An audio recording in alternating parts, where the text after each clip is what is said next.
Liz Truss, tomorrow at 5, only on GB News, the People's Channel.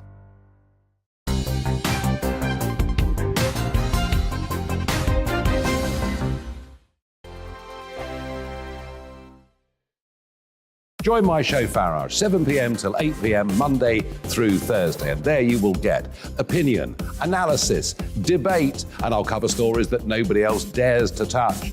You've been cancelled. Join the club.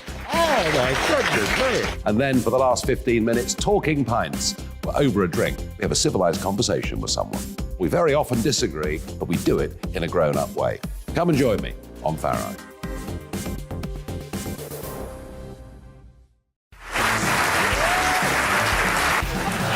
My name is Andrew Doyle. Join me every Sunday evening at 7 p.m. for Free Speech Nation.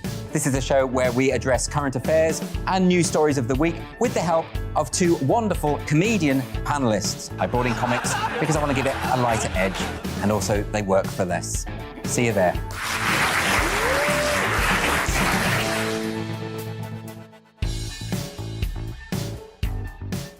Hi there, it's Stephen and Anne.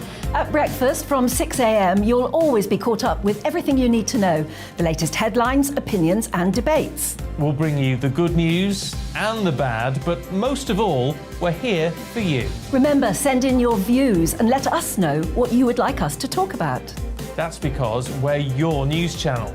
And every morning at 6 a.m, it's breakfast on GB News. I'm Dan Wootton. Join me Monday to Thursday from 9 to 11 for the feistiest and most fun news debate on TV, where free speech reigns. I'll bring you a sharp take on the day's biggest stories, bombshell newsmaker interviews, and A-list guests. And I guarantee you, no spin, no bias, no censorship, and no reason to go to bed. That's Dan Wootton Tonight, Monday to Thursdays from 9 on GB News.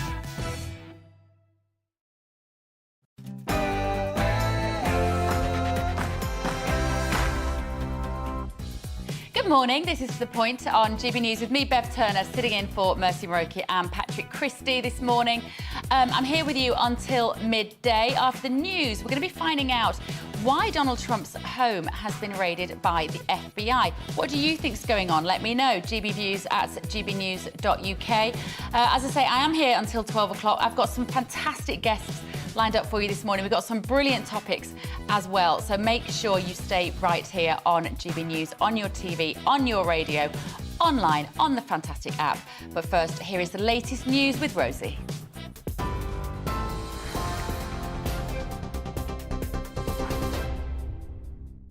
Good morning, it's 2 minutes past 10. I'm Rosie Wright, keeping you up to date today on GB News. The FBI's raided Donald Trump's Florida estate as part of an investigation into his handling of official presidential documents. The former US president says officers broke into his safe while searching for classified records from the White House. In New York at the time of the raid, Trump described the action as unnecessary, saying he's been cooperating with government agencies. Democrat and human rights lawyer Qasim Rashid told us it's a major development in the investigation. We'll see what the FBI has charged him with or what they're trying to charge him. We'll find out soon enough. It's too early to tell. But I think the sheer fact, and I just want to really emphasize this point, is that this isn't a apolitical investigation. This was something that was signed off by Christopher Wray, the FBI director who Trump himself approved and appointed, and approved by a judge as well.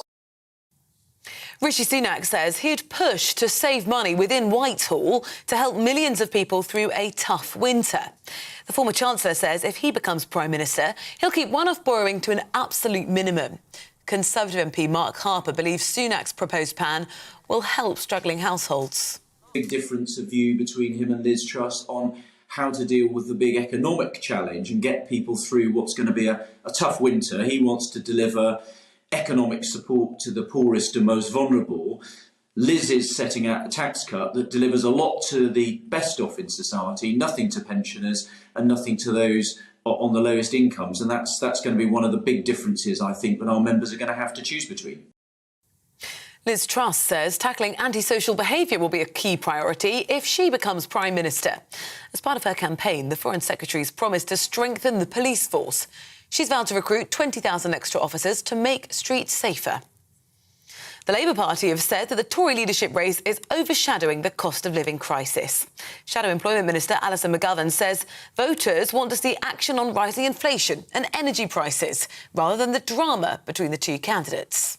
People are already dealing with big food price increases, public transport prices going up, and lots of challenges. So I would like to see, even at this late stage, Boris Johnson, who seems to have completely checked out, just saying to these leadership candidates, come on, we can agree something as an emergency response to this. The NHS has virtually cleared the backlog of people waiting more than 2 years for a routine operation. In January of this year, more than 22,000 people had been waiting for 2 years or longer for scans, checks and surgery. Now there are fewer than 200 people on the list. Earlier this year, the NHS published a recovery plan to tackle the pandemic backlogs. The next aim is to eliminate 18-month waits. NHS workers in England and Wales have been asked to vote on industrial action following a dispute over pay. Both the Royal College of Nursing and the Unite Union are recommending members support a walkout. Officials say the current NHS staffing crisis is causing an unacceptable risk to patients and workers. The ballot closes in mid-September. John Travolta has paid tribute to his Grease co-star Dame Olivia Newton-John, who's died aged 73.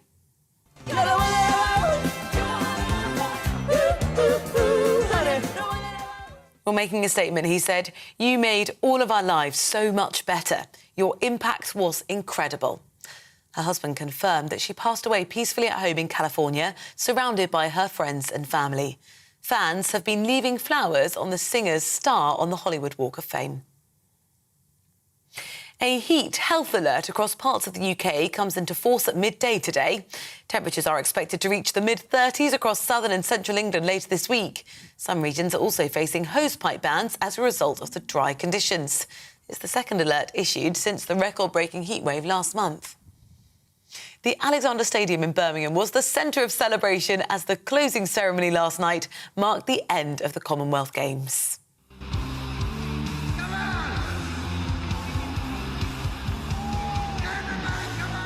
Ozzy Osbourne made a surprise appearance on stage in his home city with his band Black Sabbath. He said to the crowds, "Birmingham forever." Well, after 11 days of competition, Australia finished at the top of the medal tally and England came second with their best ever performance at a Commonwealth Games. This is GB News. I'll bring you more as it happens. Now let's go back to the Point with Bev.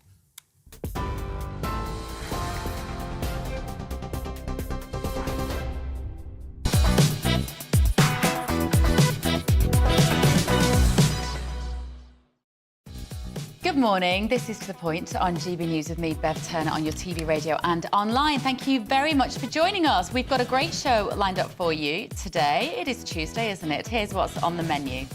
Former President Donald Trump's Mar-a-Lago home has been raided by the FBI, with officers even forcing their way into one of his personal safes. So what are they looking for and how long will it continue? I'll give you all the details on that in just a moment. Meanwhile, there's going to be yet another hustings tonight. I'm sure you can't wait for Tory leadership candidates Liz Truss and Rishi Sunak. This time it's in Darlington in County Durham. So what will the Northern Red Wall voters be wanting to hear from their future leader? I'm going to be asking political editor of the Daily Express, Sam Lister. And finally, we're all singing the songs. They're going around our heads today, aren't they? Tributes have been pouring in for actress, singer and fundraiser Olivia Newton-John after the Grease star died at her California ranch after a very lengthy battle with breast cancer. Showbiz reporter Kinsey Schofield will tell us more. We've got all of that coming up and much more across the programme. You can get in touch, as usual, gbviews at gbnews.uk. So please let me know your thoughts on all of the above.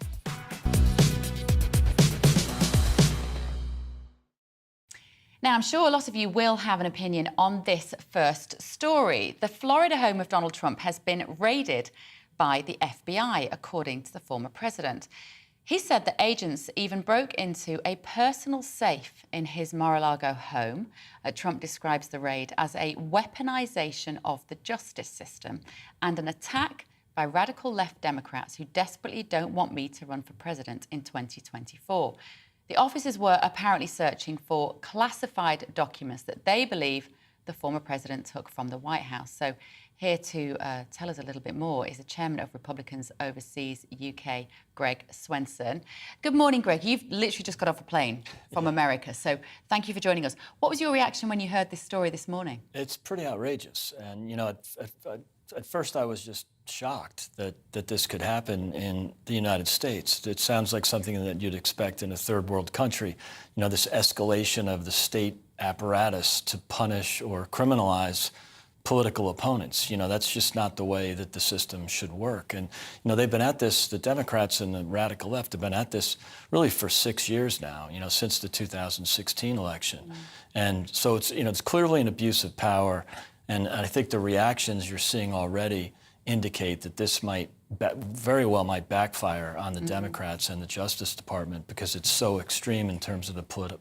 So let's break that down a little bit because there will be very much two sides to this story. Those who have faith in the system, I'm not sure there's that many left, will say that this is merely a government agency, a state agency, doing what they have to do. The accusation is that there are about 15 boxes of documents which Donald Trump took from the White House, which if proven to be true, would be illegal. That's what they would say. If he has taken these documents, they're right, aren't they, to go into his house? It's a bit of a stretch, and it's almost, you know, legalistic, because it's ultimately the president that decides which documents should be classified or not, ultimately. So, you know, but this didn't necessarily have to be a raid, and as I said, they've been at this for 6 years. You look at Roger Stone, Paul Manafort, Cohen, you know, Peter Navarro, who's a respectable trade negotiator. You know, they were all raided, you know, pre-dawn raids. The media, the friendly media, was tipped before the raids. This is just an outrageous escalation, and it's not. A subpoena would have been completely suitable if they really wanted to see if he had taken certain documents, but not a raid on his safe in his house. So what you're saying is, if they, I mean, it seems a little implausible that as he was leaving the White House, he was filling the boot of his car with 15 boxes of documents, right? And if he was doing that, why have they only realised it now? Yeah, and I think it really looks bad for the Democrats. You could argue that they're trying to just create a distraction. Again, I think it will fail because you've seen people like Alan Dershowitz and Ed Meese come out already criticizing this, you know, this outrageous escalation. And then you look at who they haven't raided. You know, they haven't raided Hillary, they haven't raided the Russian collusion hoaxers, they haven't raided Hunter and Joe Biden. You know, the FBI sat on the Hunter Biden laptop from 2019 on and completely ignored it and buried it before the election. Well, so it's funny these things are starting to add up. It's interesting for me that you raised that story because I, for one, I suppose, naively believed, there are a lot of things I believed in that I no longer believe in after the last 2 or 3 years, but I just assumed that the FBI would always act honourably. And then I heard the story of the Hunter Biden laptop from the voice of the man who discovered this. And this is John Paul MacIsaac, isn't it? The guy that owned the computer shop in Delaware. That's right. So British viewers aren't necessarily familiar with this story, but just give us in a nutshell, because it tells us quite a lot about the FBI. That's right. And it was one thing when the mainstream media ignored the laptop and the news about the Biden cartel, let's call it. And also the social media companies literally boycotted it completely and censored it. So if I had posted that, it would have been removed. That's bad enough. But even just to explain to our viewers, because a lot of people don't know the Hunter Biden laptop story, and I don't want this to be an interview about that, but I do think it's relevant in terms of the FBI, because those laptops were given to this guy who owned this computer shop.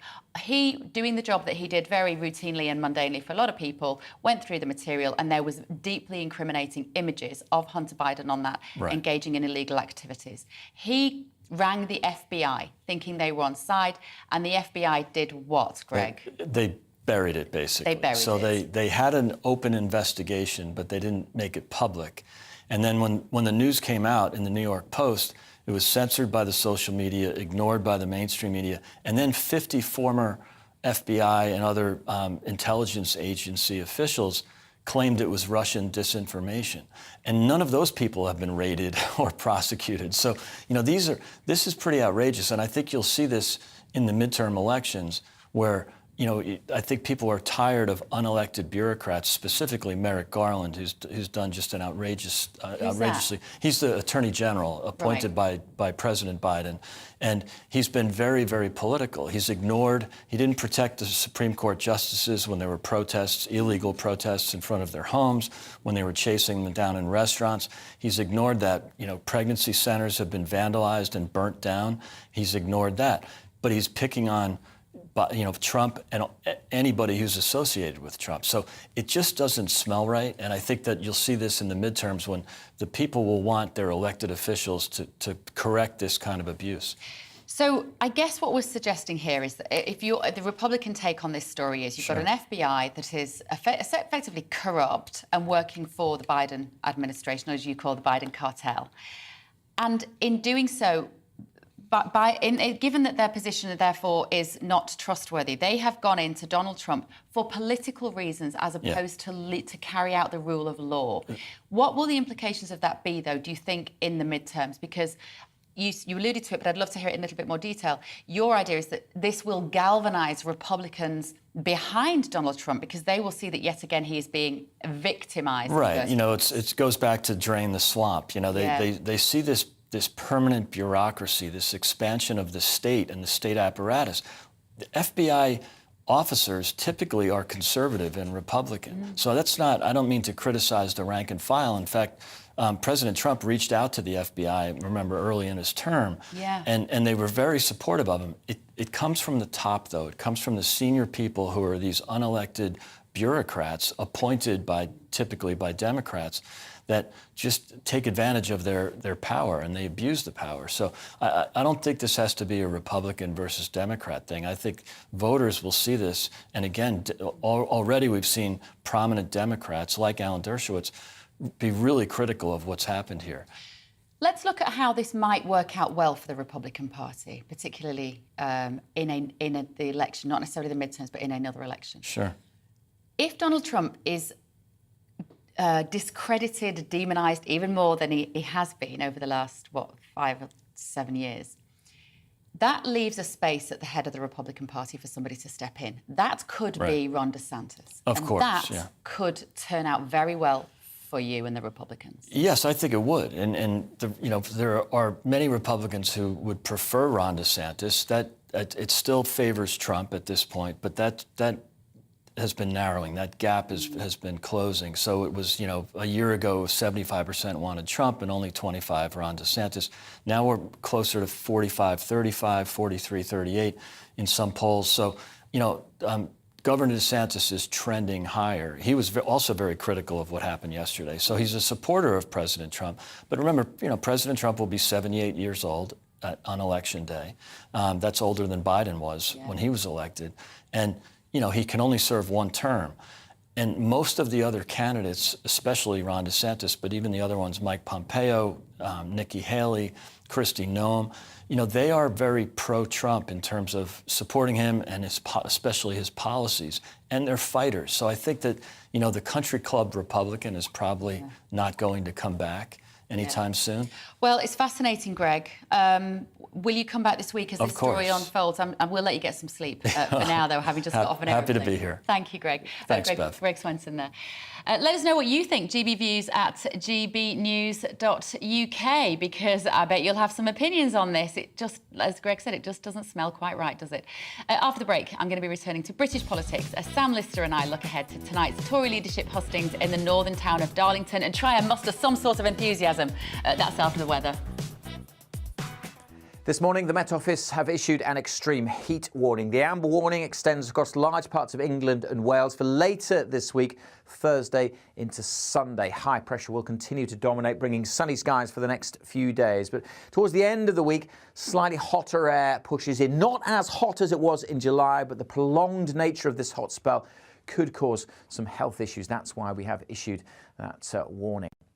There will be plenty of hot sunshine out there today. A bit more cloud across northern Scotland, maybe 1 or 2 showers, certainly across Shetland this morning, but they're tending to drift away to the north. Quite a bit of cloud over the Highlands, but otherwise just a bit of wispy cloud here and there. Plenty of strong sunshine, lifting the temperatures to the mid-20s, to the high 20s, perhaps across up to 30 or 31 Celsius in the south. Through this evening, a balmy summer's evening. Still a bit breezy along the Kent coast and certainly quite windy across northern Scotland through today and overnight, and still fairly cloudy here overnight, but elsewhere largely clear skies, maybe a bit of mist forming across parts of East Anglia. Temperatures dropping no lower than about 13 or 14 Celsius in most towns and cities, so quite a warm night and another hot and sunny day to come tomorrow. Any early morning mist and fog will disappear pretty sharpish. Some mist may linger on some eastern coast. Again, a bit breezy across the Kent coast and quite windy across northern Scotland, but otherwise dry, sunny, lots of blue sky and temperatures getting a little higher tomorrow, more widely in the high 20s across the south. 31, 32 is likely in 1 or 2 locations, probably from Cardiff into the Bristol area. It's likely to be the hot spot over the next couple of days. Wednesday evening, again, a little change, although we will start to see the cloud thickening over northern Scotland, bit of rain trickling into the Northern Isles and the Western Isles as a weather front sinks southwards. Otherwise, high pressure remains in charge. Sunny skies continue and temperatures just start to rise. Come Friday and Saturday across the south, we could see those values in the mid-30s.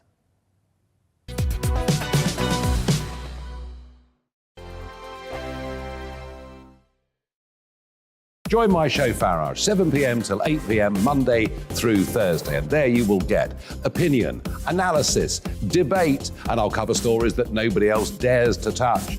You've been cancelled. Join the club. Oh my goodness me. And then for the last 15 minutes, talking pints. We're over a drink. We have a civilised conversation with someone. We very often disagree, but we do it in a grown-up way. Come and join me on Farage.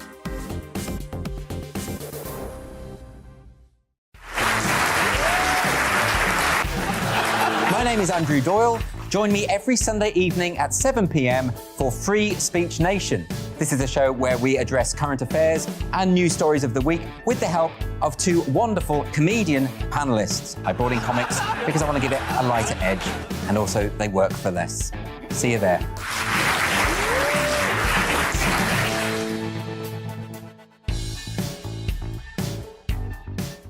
Hi there, it's Stephen and Anne. At breakfast from 6 a.m, you'll always be caught up with everything you need to know, the latest headlines, opinions and debates. We'll bring you the good news and the bad, but most of all, we're here for you. Remember, send in your views and let us know what you would like us to talk about. That's because we're your news channel. And every morning at 6 a.m, it's breakfast on GB News. I'm Dan Wootton. Join me Monday to Thursday from 9 to 11 for the feistiest and most fun news debate on TV, where free speech reigns. I'll bring you a sharp take on the day's biggest stories, bombshell newsmaker interviews, and A-list guests. And I guarantee you, no spin, no bias, no censorship, and no reason to go to bed. That's Dan Wootton tonight, Monday to Thursdays from 9 on GB News.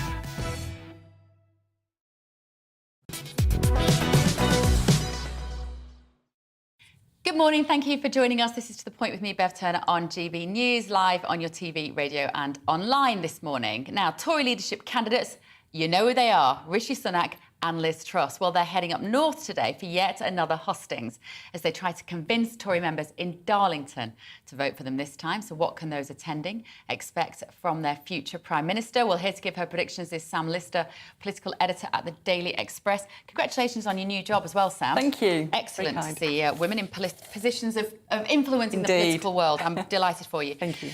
Right. How can we be enthusiastic about these two still going around talking the same old nonsense to each other? Come on, Sam, what's the latest? Well, I suppose today we've got hustings in the Red Wall. That would be quite a challenge for both of them. They've got to show how they can be Boris, replace Boris Johnson with his vim and vigour in the north and the Midlands, and that's something they both need to show that they can do. But I think the problem they've got at the moment is it's all getting quite nasty, isn't it? This Tory leadership contest is getting nastier by the day, and we've seen. Is it? Then? Well, we've seen today Dominic Raab, who is a Rishi Sunak supporter. He's talking about Liz Truss's plans being an economic suicide note. So it's getting quite vicious. And then we've had Paul Scully, who is a Liz Truss supporter and a minister in the government, junior minister in the government. He's talking about, actually, people must be tearing their hair out at the state of this contest, because instead of looking at the problems the country is facing, the candidates are actually going for each other, and that's not a great place to be. Paul Scully MP. Never heard of him. Have you heard of him? I've never heard of him. But it's interesting that he's one of the few politicians actually that stuck their neck out and said the electorate and the Conservative Party voters, fans, members are going to hate this. Yeah, it's good on him for saying that. Well done, Paul Scully, whoever you are. It's blue on blue action, as we call it in Westminster. So you've got Tory MPs tearing chunks out of other Tory MPs. Now, obviously, at the end of all this, they've got to all work together, and they've got to show the country that they're putting on a united front.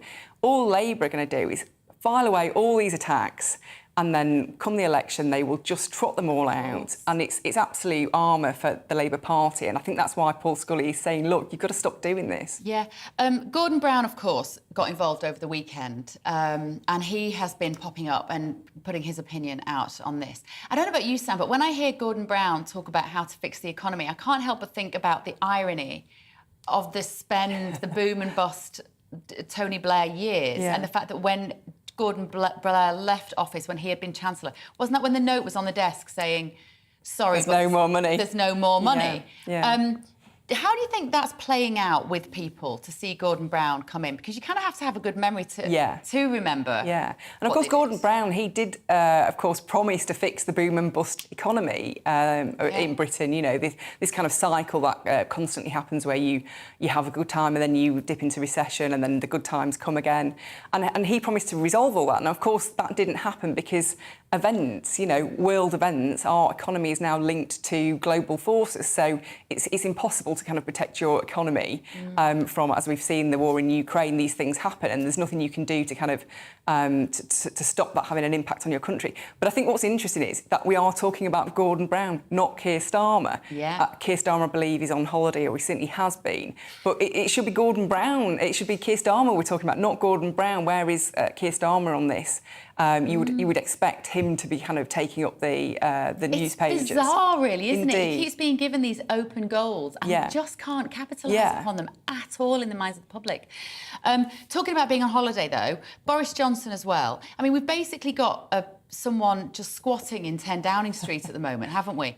There's nothing happening. Gordon Brown was calling for a COBRA meeting of people to get together because his argument was, if we're going to help people from the cost of living crisis at the end of the year, you need to be doing it now. You can't, these big political and economic behemoths, you can't just turn. It's like trying to change, turn a huge ship, isn't it? You can't do it overnight. And I do think he was right in that respect. He's going, where are all the kids? He came in like a bit of a patriarchal figure. Can you all get back out of the playroom, back in the playground, back in the classroom, and sort it out? Yeah, and I think ultimately that is what the public want to see. They want to, and actually Boris Johnson is one of the people who says this more often than anybody, that actually the public hate politicians talking about themselves and to themselves. They want to hear that you are focusing relentlessly on them and their issues. And certainly that is something that I think, the candidates should be conscious of at this time. It'll be a big deal for the people of Darlington tonight, particularly the Conservative Party members of Darlington. And if you are a member of the Conservative Party in Darlington, just get in touch with me, would you? And let me know what this means tonight for you guys to have. One of them will be our future Prime Minister in about 4 weeks, is it? Not quite 3 weeks? Yeah. So let us know what it means for you and what do you want to hear them say? Because what do they want to hear? I mean, I know you say it's got to run over, they have to, in the fullness of time, win over the Red Wall in Darlington. But tonight, all they've got to do is win over the Conservative Party members up there. Who's going to appeal to that? Yeah, and that is the difficulty. I think, obviously Rishi Sunak, he is a North Yorkshire MP, so, it's not far out of his patch he's in Richmond. So, he can play that card, can't he? I know the North, I am a Northern MP, and so I'm sure he will be playing on that. Of course, Liz Truss, she grew up in Leeds, so I've got no doubt we will hear about that during this hustings tonight. They will both be trying to brandish their northern credentials and talk about, what their experience is. Liz Truss will try and play on her experience of going to a northern comprehensive, trying to show she's quite normal. Obviously, Rishi Sunak can't do that so much because we know that he went to a public school. But he will be saying, look, I am a northern MP, I understand the issues up here. I'm not sure he does. Of course, we saw at Eastbourne at the hustings, we had the Extinction Rebellion or the environmentalists. Dan Wharton did a brilliant piece on that last night. If you didn't watch it, please watch on the GB News app on Catch Up for Dan at that. That was at the hustings. Was he at the Conservative Party? I can't remember. Anyway, he was there. He was at the hustings, and he took on some of those Extinction Rebellion activists who'd managed to get in there. Now, security should be really tight. Yeah. They can't risk that again, can they? Tonight? No. But we've seen these people get everywhere, don't they? And it really is unfortunate because obviously people should be able to debate politics and share their concerns and argue these issues out, and just coming in and kind of shouting out down people is not really the way to proceed on these things. And actually Liz Truss, who we don't think of as being very good at thinking on her feet, handled that incredibly well. Yeah, she did. I think. She just kind of rose above it and said, if I've upset Extinction Rebellion, then that makes me happy. Yes, indeed. It was that edge from her that you don't normally see, wasn't it? Yeah. Right, thank you, Sam, very much. Sam Lister, political editor of The Daily Express. I just want to bring some of your views before we take a quick break. You've been getting in touch about Donald Trump's house in Florida being raided by the FBI. James says the lefties are now in control of the FBI, and the Democrats are basically a communist organisation. So the FBI do the Democrats' bidding, whether it's censoring and ignoring news about Hunter Biden's laptop or attacking Trump, who they are scared of returning to become president in 2024. Tony says the same. This is another attempt to make sure that he can't run for president in 2024. The Democrats will stop at nothing to achieve this. And Sean has said, I doubt they'll find the paperwork, but unless he was warned before the event, they should get his phone, laptop, etc. And I wouldn't be surprised. I can't say what she says next. It's basically suggesting there might be other things in Donald Trump's house that they might find. And Andy says, love the show. I believe the only information that will be found will be information on Hunter Biden's laptop. A lot of you talking about that. But for me, that story was not relevant, except that it probably was relevant, but it brought into question the integrity of the FBI. And that's certainly what a lot of people are thinking about today. OK, keep your views coming. I will get to them as much as I can between now and midday. After the break, I'm going to be looking back at the incredible life and career of the legend Olivia Newton-John with reporter Kinsey Schofield. But before that, here are the news headlines.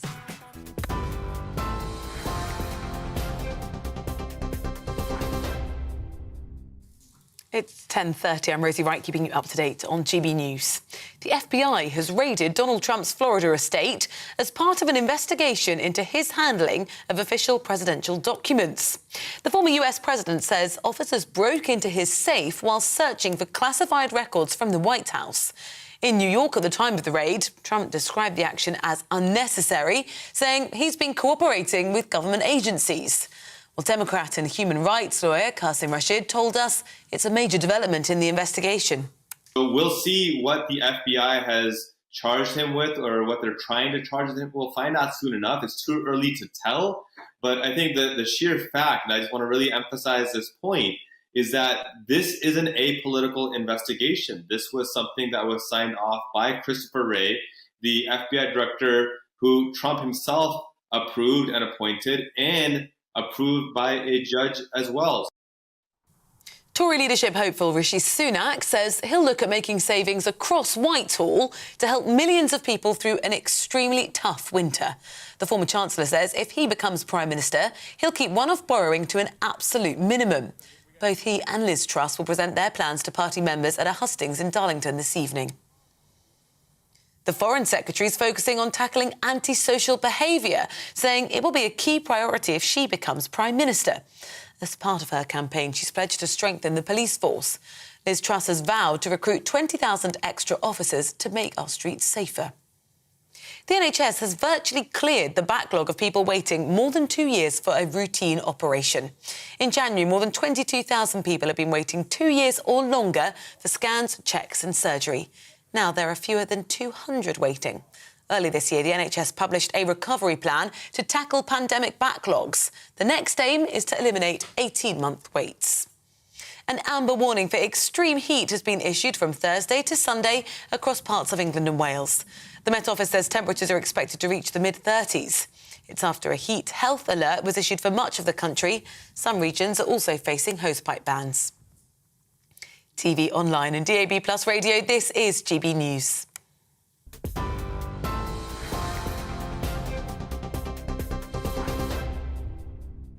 Direct Bullion sponsors the Finance Report on GB News for gold and silver investment.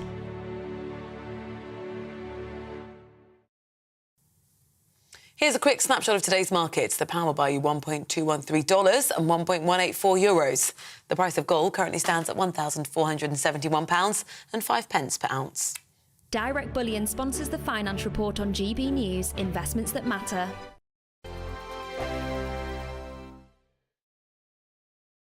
Join my show Farage, 7 p.m. till 8 p.m. Monday through Thursday, and there you will get opinion, analysis, debate, and I'll cover stories that nobody else dares to touch.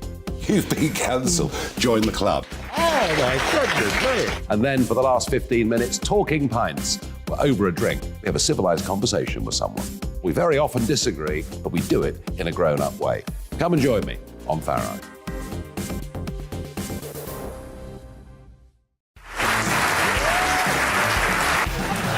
My name is Andrew Doyle. Join me every Sunday evening at 7 p.m. for Free Speech Nation. This is a show where we address current affairs and news stories of the week with the help of two wonderful comedian panellists. I brought in comics because I want to give it a lighter edge, and also they work for less. See you there.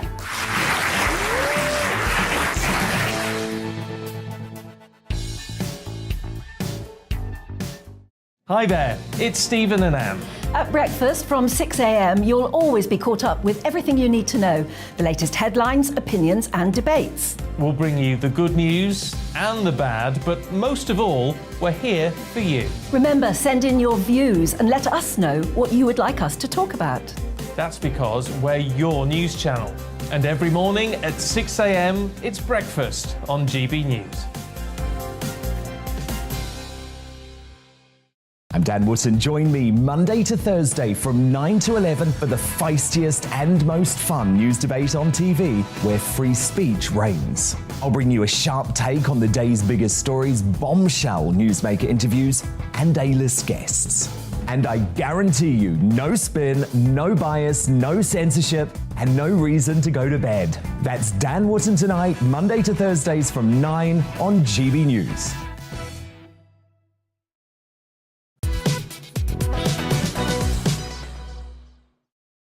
Good morning, it's 10:35. This is To The Point with me, Bev Turner, on GB News, sitting in for Mercy and Patrick. We are live on your TV, online and radio this morning. OK, so people who sexually harass others in the street can and will now be charged for it. That's according to new guidance given to prosecutors in England and Wales. Wolf whistling, catcalling and sexually threatening or abusive comments could now be classed as offences under existing public order laws, according to the Crown Prosecution Service, who say feeling safe should not be a luxury for women. So, here to discuss more with me is Parm Sandhu, former Chief Superintendent in the Met Police and author of Black and Blue, One Woman's Story of Policing and Prejudice. Good morning to you, Parm. As a woman, I don't like it when you start conversations, but as a woman, I do have a different take on this, I think, than most men. We have all walked down the street and been whistled at and been catcalled, and it is frightening, isn't it? Bev, thanks for having me on the show, and I absolutely agree with your comments. It is scary and it's intimidating, and all women should be allowed to walk down the street in a safe and secure way and feel safe. And this is about that trust and confidence that women should have, that the spaces around them are safe and they can walk around. But the problem with this call to action, let's call it a call to action, is it enforceable? I agree with the sentiment behind prosecution for wolf whistling, sexual harassment, and touching, groping, and other forms of intimidation. But how practical is it to identify somebody who's just wolf whistled at you from a van that's speeding down the road? And we already know that police resources are at a very finite resource. There's only so many police officers to go around. So how do you actually enforce this? And it's a headline grabber, but is it doable? It's probably completely undoable, Parm, if I'm completely honest. And your relationship with this kind of changes as it gets older, doesn't it? I'm sort of ashamed to say this, but I believe we should always be very honest in these conversations. When I was a teenager, and I have teenage girls, and I worry for them walking past certain, building sites or whatever it is, it was horrible to be whistled at and catcalled. It made you feel self-conscious. Now I'm a bit older when it happens. I sort of go, oh, okay, still got it. So, but we have to be really careful as older women to not negate the experiences of the younger women and how intimidating it can be. If this is not able to be implemented, Palm, in a legal, practical way, what should we tell our daughters? Do we tell them, turn a blind eye? Do we tell them, give them the finger back, which I sometimes used to do, I'm sorry. Do we say, you've got to call the police? This behaviour is not acceptable in any way, shape or form. So it's not right to turn a blind eye, but what you've got to do is you've got to manage the expectations, because if you call police and you think somebody is going to be arrested and charged, you're going to go to court and say, oh, this is what happened, it's not going to happen. Let me just give you a statistic. 1.3% of rapes end up in a charge, and then when that person is charged, 42% of the victims will then withdraw their complaint because they will have been messed about, the dates will have been changed, and it takes 18 months to get to court. So being practical here and being real is important. It's not right to accept the behaviour. And yeah, you can report it to your neighbourhood officer, but don't expect a suspect to be charged, arrested. And if they are, you're going to have to go to court and give evidence against them. And your dates may be changed. It may take 2 years, 3 years. Are you really going to go to court for something that happened 2 or 3 years earlier? And that's where the practical side of it comes into it. When you put it like that, you realise it's absolutely ridiculous that we're even talking about this being part of our legal system. If we can't prosecute men who are engaging in this act, which is actually one of power, isn't it? It's about intimidation and disrespect, actually, to women. I know I'm kind of joking about as you get older, it's quite nice to get a wolf whistle out of a van, but it is about disrespect. It's about belittling, particularly younger women. How do we change men, if we can't do it with the law, in order to make them realise that it is scary for young girls particularly to be intimidated on the street in this way? Well, I'm pleased that we're having this conversation, because there will be men and women listening who will think, oh, it's not acceptable. And there may be somebody on a building site who just thinks it's a harmless bit of fun, who will be listening to our conversations. So the actual fact that it's a headline grabber, it promotes that conversation and it promotes changes in people. But I do think it's not just a woman's issue. It needs men to be having this conversation. And if you and I speaking today with your listeners can spark that conversation with male colleagues, male, people who work in shops, in building sites, anywhere at all, and they are going to have that conversation with younger men, older men, whoever it is, then that's a good thing. So the conversation itself is a very positive conversation, and it will go some way to creating those safer spaces for women to be able to enjoy their lives and not be in fear. So let me talk to you, first of all, now, not as a former chief superintendent, but just as a woman, for any blokes who are listening to this. How does it feel when, I don't know whether, like me, you're a bit older, it doesn't bother us so much, but when you are younger, what does that feel like when you're walking down the road, particularly if it's a group of men and they whistle or they shout or they, what's up, love, cheer up, it may never happen, just explain to us how it feels, Palm. Well, for me, it's embarrassment and it's shame that somebody is actually targeting you in that way, because when you go to work or wherever you're going, you see yourself as an equal, and it almost makes you wonder, do they not see me in that way? And I had an incident just a couple of years ago as I was going into work as a police officer, a couple of doors away from the police station. A man grabbed me from a building site and tried to dance with me in the street. I was absolutely embarrassed, didn't know what to do with myself. I didn't report it because I managed to deal with the situation myself, but not everybody can. So we do need to have those conversations. It's not right to turn a blind eye, but at the same time, we've got to be realistic about what we can actually do about it. And that's where the conversations and the positive messaging is really more important than anything that can be done through the criminal justice system. I like to think that it's easier now for young girls because I've got an 18-year-old son and I don't think he would even cross his mind to ever wolf whistle a girl on the street. He would just know that it's wrong. Do we have cause for optimism to think that this is still something that maybe older generations might think is okay? I'm so sorry if I've just offended any old men out there. I don't think you will offend anybody with that conversation. I've got a 22-year-old and he and his friends will talk about other people and they'll say, that's not right, that's not acceptable. So I think it is changing, but it doesn't matter if they're old or young, because you're always going to have those pockets of individuals who think it's a laugh and a joke, and it's talking and discussing that will make them change their mindset. And that's what we all need to do. We need to start those conversations.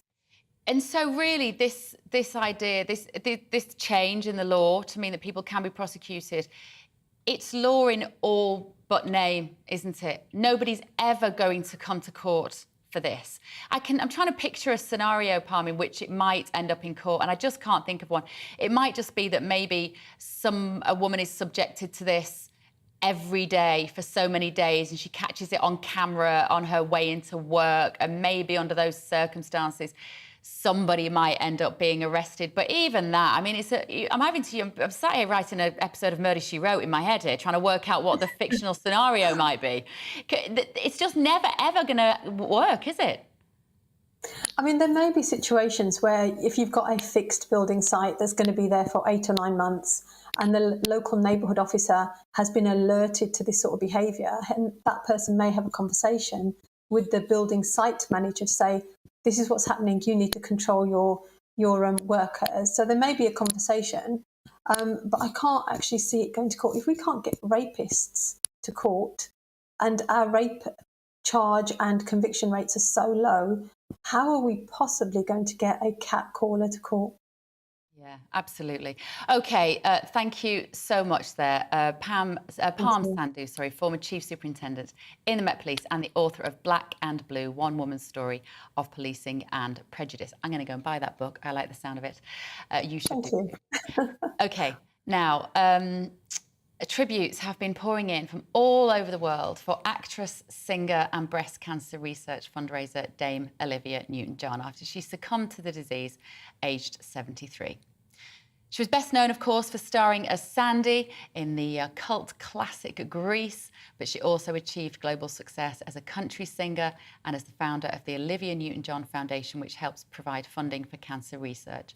She battled breast cancer 3 times. And here to discuss more about the legendary Dame is author, showbiz reporter Kinsey Schofield. Hi, Kinsey. Thank you very much for talking to us about this. It's a sad story, but wow, what a life to be celebrated and what a body of work for us to remember with such fondness and affection. No, I completely agree with you. It's just absolutely heartbreaking because she was just sunshine, wasn't she? And, you know, this was a really tough battle for her. She was initially diagnosed with breast cancer in 1992, went into remission, and then it came back in 2013. And she was afraid to talk to the public about it when it came back. You know, I don't know if it's because she was just devastated or if she was, you know, I think she just didn't want it to be anyone else's problem again. She didn't want to upset anybody, but went into remission after 2013. And then it resurfaced in 2017. And while she's been struggling with this battle for over 30 years, she has made it a priority to fight for animal rights, to fight for other people battling breast cancer, and to explore what the options are for people, because she wants ideally, she wants cancer to become something that people can live comfortably with. She doesn't want people to die from this disease anymore. And her mission will live on through the foundations that she's created and through the contacts she's made over the last few years. She's a completely selfless individual. I've never heard anybody except for Rizzo say anything negative about her. And that was a Grease joke, by the way. No one literally has said anything negative about her. But she's just a sweetheart. And we are all in Los Angeles mourning her loss. Yeah. We were thinking about her this morning, and of course, all of the songs that you associate with Olivia Newton-John, you can't say the words without wanting to sing them. So, you know, Xanadu, Let's Get Physical, Hopelessly Devoted to You, You're the One That I Want. I'm going to stop, otherwise I'll have to burst into song, Kinsey, and nobody wants that. Exactly. But there are very few people, actually, that you can think of who have such a musical legacy that you associate so, you just off the top of your head, songs from 40 years ago that we can all sing. She is the ultimate karaoke partner, right? Yeah, I completely agree. When this hit, I'm sure like everybody else, I went into my Grease marathon, bursting at the top of my lungs, singing it all. So yeah, she has an incredible career. And you know, her friends, she's got such great friends that are remembering her and saying she did have an amazing life. Marie Osmond, I'm sure you're familiar with her, said no matter what she was going through, she always had a demeanor of grace and dignity.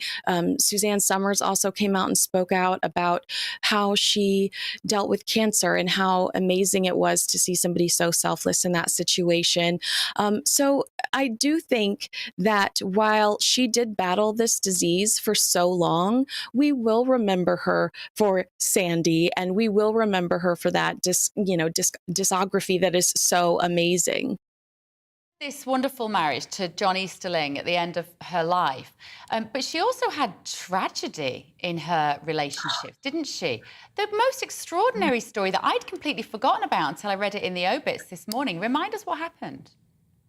Well, yeah, and she was engaged to this man who just disappeared, and she was convinced that he had died. And I correct me if I'm wrong, but we think he's living in Mexico alive, right? Well, I mean, she was on. Yeah, he went out on a boat trip. He went, and it's actually, you know, amazing that this isn't a more widely known story, but he went out on a boat trip with some friends, never came back. Nobody realised for a week that he hadn't come back, and then disappeared off the face of the earth. And there have been some possibly apocryphal sightings of him over the years in Mexico.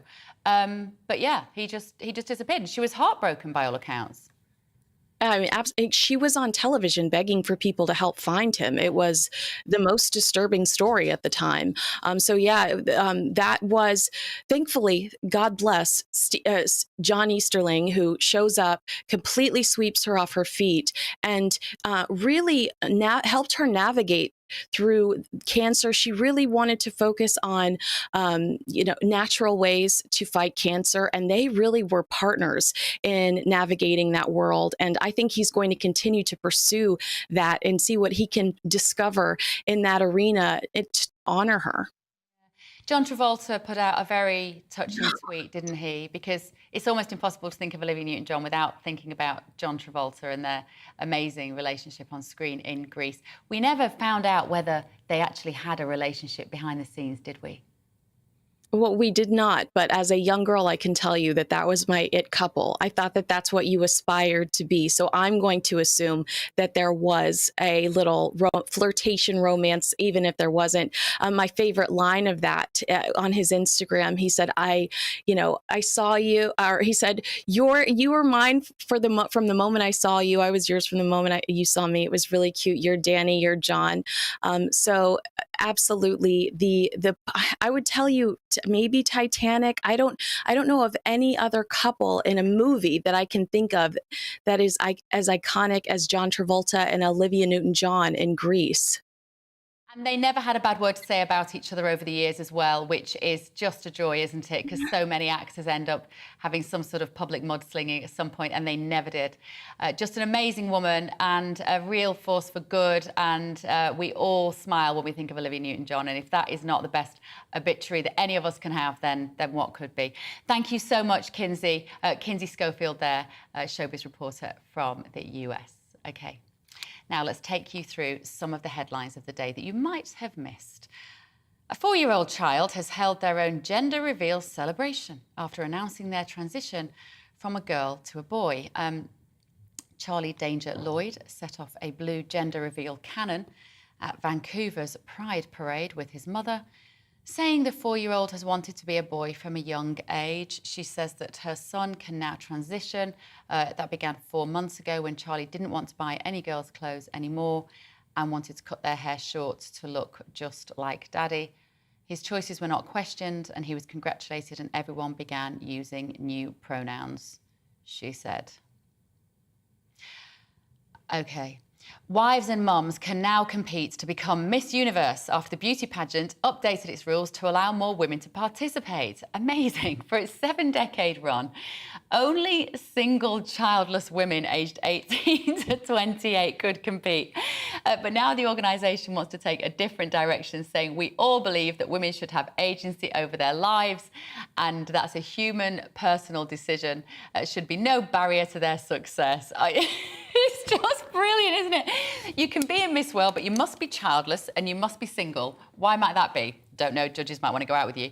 A Bangladeshi singer and YouTube star was called in by the police and told to stop performing classical songs, that he was too ugly to be a singer and that he should sign an apology bond for butchering beloved songs with his out-of-tune voice. Hero Alam, as he calls himself, had almost 2 million Facebook followers and almost 1.5 million subscribers on YouTube when he was called in by police at dawn last week. The police chief detective said the singer has apologised for singing the cherished songs and also for wearing police outfits in his videos without permission. OK, last one. Woke parents have lost their battle to change the name of a ride at York Dungeon. Amazing. If you were listening to Breakfast or watching this morning, you'll have seen this. So there's this ride called the Dick Turpin ride because, of course, of the highwayman, a historical figure. And the parents have said you can't have the word D-I-C-K on a ride. It's offensive. And this is because they are idiots and they've got no historical context to put this in. And so they've asked for it to be changed to Richard Turpin so that the kids will not be upset. Just amazing. The people who own the fairgrounds ride said they were absolutely ridiculous. And despite any potential rude connotations, they said, Dick is here to stay. If that doesn't become a GIF, I don't know what will. Keep all your thoughts coming in to us on email, gbviews@gbnews.uk. We'll be back with more of today's top stories and plenty of your views after the break. See you in a bit. This morning, the Met Office have issued an extreme heat warning. The amber warning extends across large parts of England and Wales for later this week, Thursday into Sunday. High pressure will continue to dominate, bringing sunny skies for the next few days. But towards the end of the week, slightly hotter air pushes in. Not as hot as it was in July, but the prolonged nature of this hot spell could cause some health issues. That's why we have issued that warning. There will be plenty of hot sunshine out there today. A bit more cloud across northern Scotland, maybe 1 or 2 showers, certainly across Shetland this morning, but they're tending to drift away to the north. Quite a bit of cloud over the Highlands, but otherwise just a bit of wispy cloud here and there. Plenty of strong sunshine, lifting the temperatures to the mid-20s, to the high 20s, perhaps across up to 30 or 31 Celsius in the south. Through this evening, a balmy summer's evening. Still a bit breezy along the Kent coast and certainly quite windy across northern Scotland through today and overnight, and still fairly cloudy here overnight, but elsewhere largely clear skies, maybe a bit of mist forming across parts of East Anglia. Temperatures dropping no lower than about 13 or 14 Celsius in most towns and cities, so quite a warm night and another hot and sunny day to come tomorrow. Any early morning mist and fog will disappear pretty sharpish. Some mist may linger on some eastern coast. Again, a bit breezy across the Kent coast and quite windy across northern Scotland, but otherwise dry, sunny, lots of blue sky and temperatures getting a little higher tomorrow, more widely in the high 20s across the south. 31, 32 is likely in 1 or 2 locations, probably from Cardiff into the Bristol area. It's likely to be the hot spot over the next couple of days. Wednesday evening, again, little change, although we will start to see the cloud thickening over northern Scotland, bit of rain trickling into the Northern Isles and the Western Isles as a weather front sinks southwards. Otherwise, high pressure remains in charge. Sunny skies continue and temperatures just start to rise. Come Friday and Saturday across the south, we could see those values in the mid-30s. As the race for number 10 intensifies, we are giving you the chance to get to know our next Prime Minister. We've invited the two candidates to meet you, the GB News viewers, and let you put your questions to them. Head directly to gbnews.uk or send me your questions to questions@gbnews.uk. Join Alistair Stewart for the People's Forum with Liz Truss. Tomorrow at 5, only on GB News, the People's Channel.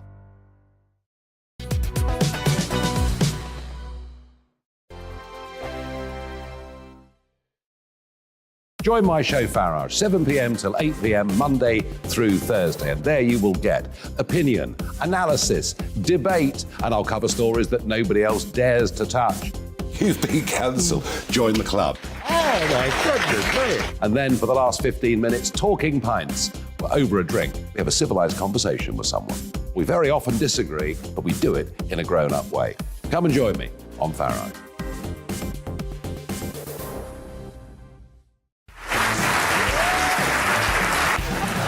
My name is Andrew Doyle.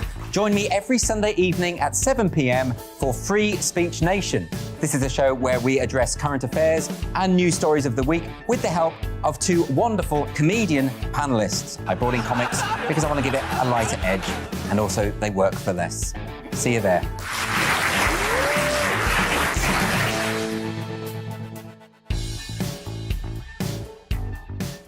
Hi there, it's Stephen and Anne. At breakfast from 6 a.m, you'll always be caught up with everything you need to know, the latest headlines, opinions and debates. We'll bring you the good news and the bad, but most of all, we're here for you. Remember, send in your views and let us know what you would like us to talk about. That's because we're your news channel. And every morning at 6 a.m, it's breakfast on GB News. I'm Dan Wootton. Join me Monday to Thursday from 9 to 11 for the feistiest and most fun news debate on TV, where free speech reigns. I'll bring you a sharp take on the day's biggest stories, bombshell newsmaker interviews, and A-list guests. And I guarantee you, no spin, no bias, no censorship, and no reason to go to bed. That's Dan Wootton tonight, Monday to Thursdays from 9 on GB News.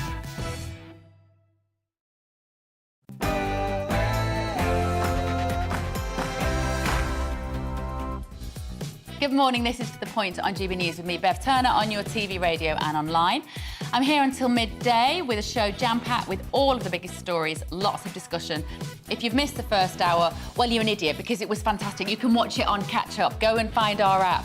Make sure you get in touch with your views, as usual, on gbviews@gbnews.uk. We'll get through those throughout the show, but first it's time for Rosie with the latest news.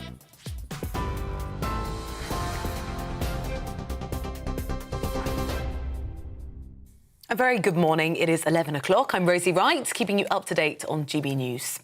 The FBI has raided Donald Trump's Florida estate as part of an investigation into his handling of official presidential documents.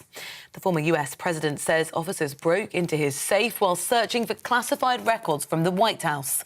Well, in New York at the time of the raid, Trump described the action as unnecessary, saying he's been cooperating with government agencies. Democrat and human rights lawyer Kazim Rashid told us it's a major development in the investigation. So we'll see what the FBI has charged him with or what they're trying to charge him. We'll find out soon enough. It's too early to tell. But I think the sheer fact, and I just want to really emphasize this point, is that this is an apolitical investigation. This was something that was signed off by Christopher Wray, the FBI director who Trump himself approved and appointed, and approved by a judge as well. Rishi Sunak says he'd push to save money within Whitehall to help millions of people through a tough winter. The former Chancellor says if he becomes Prime Minister, he'll keep one-off borrowing to an absolute minimum. The Conservative MP, Mark Harper, believes Rishi Sunak's proposed plan will help struggling households. Big difference of view between him and Liz Truss on how to deal with the big economic challenge and get people through what's going to be a tough winter. He wants to deliver economic support to the poorest and most vulnerable.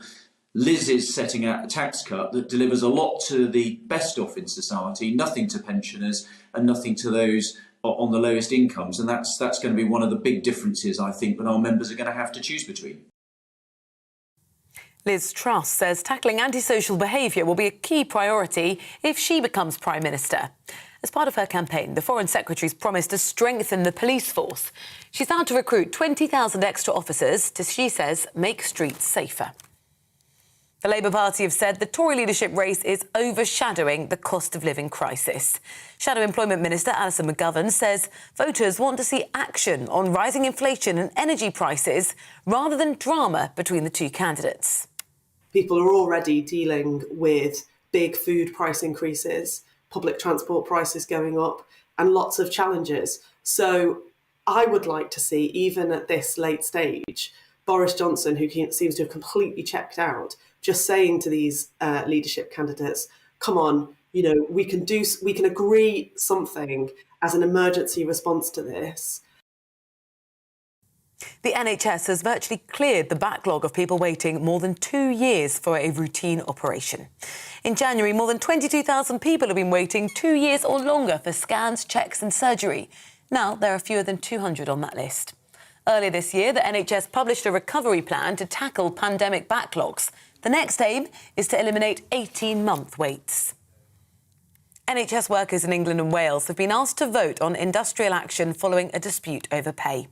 Both the Royal College of Nursing and Unite Union are recommending members support a walkout.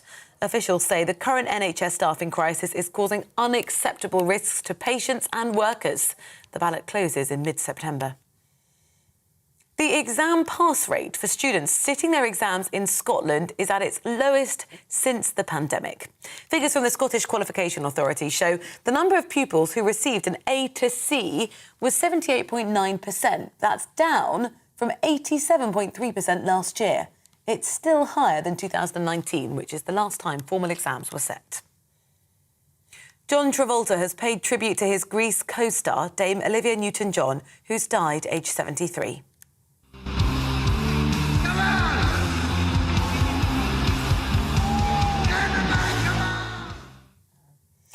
Posting a statement, he said, "You made all of our lives so much better. Your impact was incredible." Her husband confirmed that she passed away peacefully at home in California, surrounded by friends and family. Fans have been leaving flowers on the singer's star on the Hollywood Walk of Fame.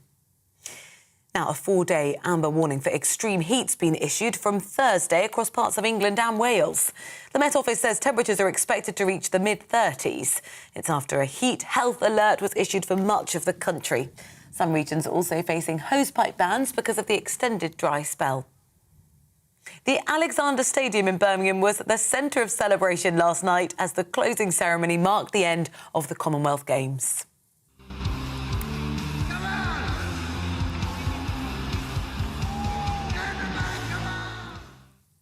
Ozzy Osbourne made a surprise appearance on stage in his home city with his band Black Sabbath. He said to the crowds, "Birmingham forever." After 11 days of competition, Australia finished at the top of the medal tally and England came second with their best ever performance at a Commonwealth Games. This is GB News. I'll bring you more as it happens. Now let's head back to Bev.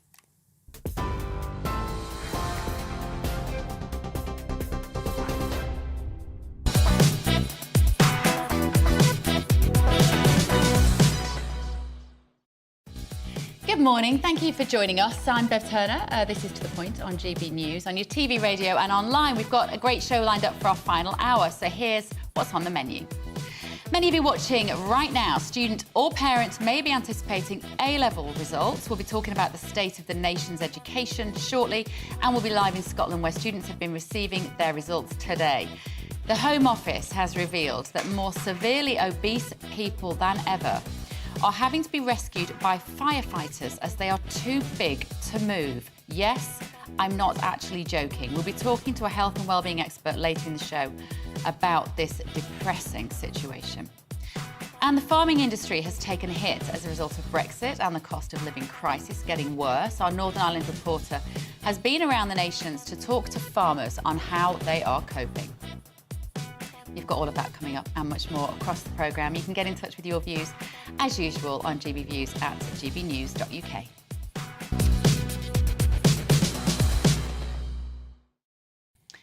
Now, students across Scotland have been waiting this morning to find out the results of their first sit-down exams since the beginning of the pandemic. And now we know that the pass rate, this has just been released in the last few moments, the pass rate has dropped today at higher level. The number of pupils in Scotland getting an A to C pass was nearly 79%, which was down from 87.3% last year. I'm going to be chatting to Toby Young about this in just a moment, but our Scotland reporter, David Donaldson, is at a school in Stirling right now. Good morning, Davy. How is everybody feeling down there? What a nervous day to get your exam results. Well, I think we all remember this day, don't we? You know, the days of waiting for that envelope to go through the post and the dread of actually opening that envelope and finding out exactly what you've got. It's a little bit more high-tech now because 40% of the students across Scotland have signed up to get their results via text or email, so things are a little bit easier and they can get that result a little bit quicker. And certainly the ones I've been speaking to here so far, very happy with what they've got. Seems to be a lot of A's and B's around, which is great. Can't say that I probably got that myself, but never mind. But yeah, I mean, I think obviously there's a drop on last year's figures, but there's an increase on the year before's figures. So I think it's pretty positive news across the board. Obviously we'll hear more about the statistics later on today. Hoping to get a word to some of the students here as well, try and get them on to speak to them live on the programme. And later on we're going to be speaking to, of course, the Education Minister who's arriving here later, so we'll get a word with her as well to get her thoughts on exactly what she thinks of what's happened here today in terms of students getting the results and what impact that's going to have for them. And it'd be nice to hear as well from some of the students about, you know, what the next stage is as well, you know, presumably going on to university and what career path they've decided to choose. On this, isn't it? Because those pupils who this year are getting lower results than last year is pretty much because last year's results were decided by the teachers because they weren't sitting exams because of the pandemic. So this year's students can have a right to feel a little bit hard done by, perhaps, by comparison with last year's cohort. Well, some may say that, but the SQA have come out and said that, you know, they have taken a sort of approach of being lenient when it comes to marking, so that may offset some of that. Obviously, there's an appeals process as well, so if you're not happy with your result, you can make an appeal, and presumably that's to do with your prelim results and your classwork results as well. So there is a scope there. If you're not happy with the mark that you get, you can appeal it. But of course, with any appeal, of course, it could go two ways. You know, you could end up with appealing a B and hope for an A and end up with a C. So I suppose that's the gamble you've got to take. But yeah, I think most of the students I've spoken to here so far, pretty happy with the marks they've got. Obviously, there are going to be people who are going to use that appeal process, and rightly so.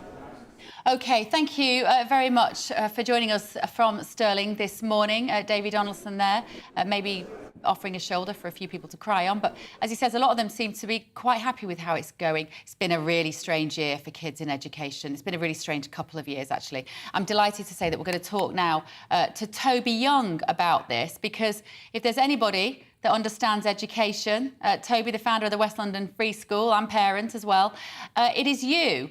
Give me, first of all, your response to this breaking news we've had this morning, that in Scotland, the A-level results are down on last year. Well, it's not surprising because, as your correspondent just said, the results were inflated last year because they were assessed by teachers who are obviously going to be as generous as possible, more generous than an exam board when it comes to awarding grades. So they're returning to where they were. But that doesn't mean that children in Scotland shouldn't feel hard done by. The real problem, I think, from the point of view of this year's A-level cohort in Scotland, is that because last year many students did much better than anticipated, many more students met the conditional offers they were made by universities in Scotland. So universities were suddenly had a problem, which is we've got a lot of kids, we've got more kids than there are places. So they encouraged a lot of kids to defer their places, which means there are fewer places at Scottish universities this year, which means it's going to be harder for this A-level cohort to get into universities to meet their conditional offers than it was for the kids last year. So it's a kind of, it's the long tail of the damage done by closing schools and disrupting children's education during the pandemic. Isn't it? And the frustration, Toby, for people like you and I, is that this was always going to be inevitable. This does not come as a surprise that lockdown policy, particularly school closures, has a long tail. Do you, like me, fear that we're only just scratching the surface of what the implications will be for these young people in the next 10 years? I'm afraid I do. All the research into the impact of school closures on children's education suggests that it's going to be far more disruptive than even you and I anticipated 2 years ago, 2.5 years ago. The research suggests that it's going to have a long-term damaging effect, and the children whose education has been disrupted over the past 2.5 years are going to be permanently disadvantaged by that. And I think that's a really important consideration when we think about whether we're ever going to lock down again in response to a similar viral outbreak. In Sweden, of course, they didn't shut schools in anything like the same way we did here. So children's education in Sweden has been much less disrupted. In Denmark, where they did initially close schools, the Prime Minister of Denmark quite quickly recognized that that was a mistake, reopened schools and apologized to parents and children in Denmark for closing schools. It would be nice if one day our government apologized to parents and children for disrupting their education for what we can see now is largely pointless reasons. There was no benefit to shutting schools. It didn't seem to interrupt transmission of the virus at all. It just damaged children's education. It really did. And I think what children find very hard, Toby, is uncertainty. We adults find that hard. But what they had to cope with was the changing goalposts all the time. It was, you will be back at school after Easter. Oh, no, you won't. You will sit your exams. Oh, no, you won't. And that is a tried and tested psychological torture technique for human beings, is to keep them feeling uncertain and wrong-footed, which is what we did to these poor teenagers. How do you think, I mean, even just talking anecdotally and from your own experience, not necessarily looking at the data, but how do you feel it's affected that generation, the sort of 17 to 20-year-olds, in terms of making future plans? Because one of the transitions you have to make as growing into an adult is the ability to forward plan. And I think that there's a lot of damage being done in terms of these children, and they are still children, being able to plan their future, particularly whether that is going to university and thinking, well, I may not bother because I might be taught online again this autumn, winter. There is still that little bit of doubt, isn't there? There is still some doubt. Yes, universities have been amongst the most paranoid institutions in the country when it comes to the virus, and have taken, extraordinary preventative measures to try and reduce transmission on campus. So vaccine passports have been introduced on many campuses. Lessons, as you say, are not face-to-face. Children have been confined to their halls of residence. I mean, often have had, nothing like the university experience they imagined or they thought they were paying for. And as you say, you can't rule out something like that happening again, particularly in Scotland, which has introduced much more draconian measures to try and suppress infection than anywhere else in the United Kingdom. If I was a Scottish child who just received my A-level results and had met my conditional offer and so could take up a place at a Scottish university this year, I would call that university and see what kind of financial incentive they're prepared to give to me to defer my place for 1 year. My suspicion is that even with these reduced A-level grades, there'll still be too many students for too few places at Scottish universities because of all the kids that were encouraged to defer last year and will be taking up their places this year. So I would have thought that, if you're a Scottish kid and you've met your conditional offer and you have a place this year, have a word with your university, see if they'll offer you a financial incentive to defer for 1 year. And of course, the other advantage of deferring for 1 year is that there's slightly less chance that you'll be locked down again the year after next than this year. Yeah, it's great advice, Toby. It really is. And I think the other advice as well, for me personally, as a mum of a couple of teens, is, there's nothing wrong in a way with delaying that education, that next section of your education, because the development has been so atrophied for so many of these children. They haven't done the work experience. They haven't travelled in the way that they should have done and they would ordinarily have done. They haven't been out socialising and done all of and just had placements and Saturday jobs and all of those doors that were shut in their faces in the last 2 years. I think you probably join me in encouraging these children, go out and live your life and appreciate the fact that we're doing it again for now. Absolutely. This generation of all generations deserves a gap year.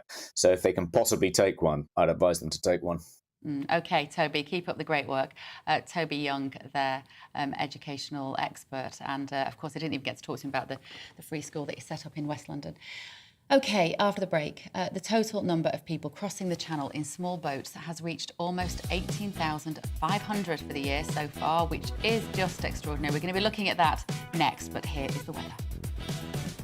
This morning, the Met Office have issued an extreme heat warning. The amber warning extends across large parts of England and Wales for later this week, Thursday into Sunday. High pressure will continue to dominate, bringing sunny skies for the next few days. But towards the end of the week, slightly hotter air pushes in. Not as hot as it was in July, but the prolonged nature of this hot spell could cause some health issues. That's why we have issued that warning.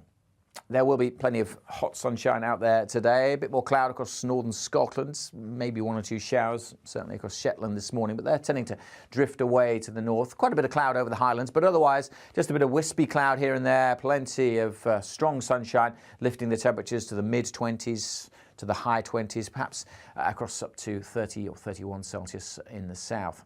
Through this evening, a balmy summer's evening. Still a bit breezy along the Kent coast and certainly quite windy across northern Scotland through today and overnight, and still fairly cloudy here overnight, but elsewhere largely clear skies, maybe a bit of mist forming across parts of East Anglia. Temperatures dropping no lower than about 13 or 14 Celsius in most towns and cities, so quite a warm night and another hot and sunny day to come tomorrow. Any early morning mist and fog will disappear pretty sharpish. Some mist may linger on some eastern coast. Again, a bit breezy across the Kent coast and quite windy across northern Scotland, but otherwise dry, sunny, lots of blue sky and temperatures getting a little higher tomorrow, more widely in the high 20s across the south. 31, 32 is likely in 1 or 2 locations, probably from Cardiff into the Bristol area. It's likely to be the hot spot over the next couple of days.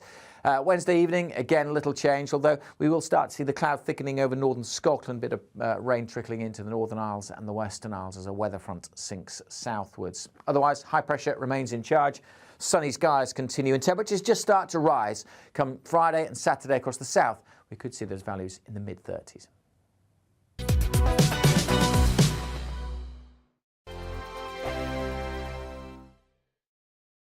Join my show Farage, 7 p.m. till 8 p.m. Monday through Thursday, and there you will get opinion, analysis, debate, and I'll cover stories that nobody else dares to touch. You've been cancelled. Join the club. Oh my goodness me. And then for the last 15 minutes, talking pints. We're over a drink. We have a civilised conversation with someone. We very often disagree, but we do it in a grown-up way. Come and join me on Farage.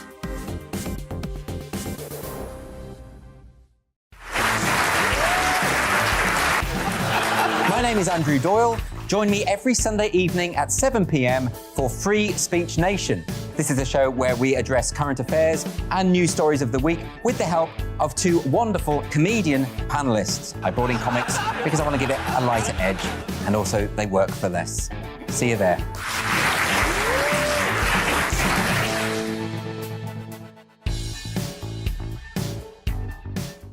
Hi there, it's Stephen and Anne. At breakfast from 6 a.m, you'll always be caught up with everything you need to know, the latest headlines, opinions and debates. We'll bring you the good news and the bad, but most of all, we're here for you. Remember, send in your views and let us know what you would like us to talk about. That's because we're your news channel. And every morning at 6 a.m, it's breakfast on GB News. I'm Dan Wootton. Join me Monday to Thursday from 9 to 11 for the feistiest and most fun news debate on TV, where free speech reigns. I'll bring you a sharp take on the day's biggest stories, bombshell newsmaker interviews, and A-list guests. And I guarantee you, no spin, no bias, no censorship, and no reason to go to bed. That's Dan Wootton Tonight, Monday to Thursdays from 9 on GB News. Join me, Darren Grimes, for Real Britain every Saturday and Sunday from 2 p.m. A news hour that comes with a trigger warning. Scorching hot opinion with prominent guests saying the unsayable and a little bit of weekend fun thrown in. Unlike other broadcasters, I won't be forgetting what the B in our name stands for. So howie in for Real Britain Saturday and Sunday from 2 p.m.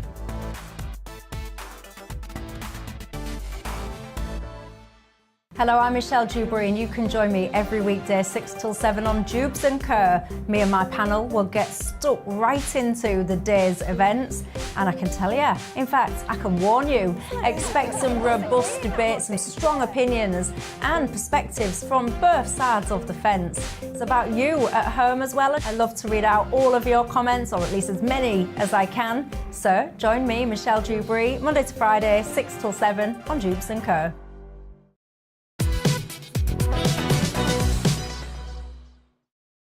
Good morning, it's 11:23 a.m. on Tuesday morning. This is To The Point with me, Bev Turner. We are live on your TV, radio and online this morning. Now, you may have seen me talking about this yesterday. This is the police in France apparently demonstrated a change of tactic. They were photographed at the weekend puncturing a small migrant boat on a beach near Calais. In several photographs, the officers can be clearly seen attacking this boat with a knife and smashing up the outboard motor. About time too. The incident in France comes as the total number of people crossing the channel in small boats has reached almost 18,500 for the year so far. Our home and security editor, Mark White, has been taking a closer look.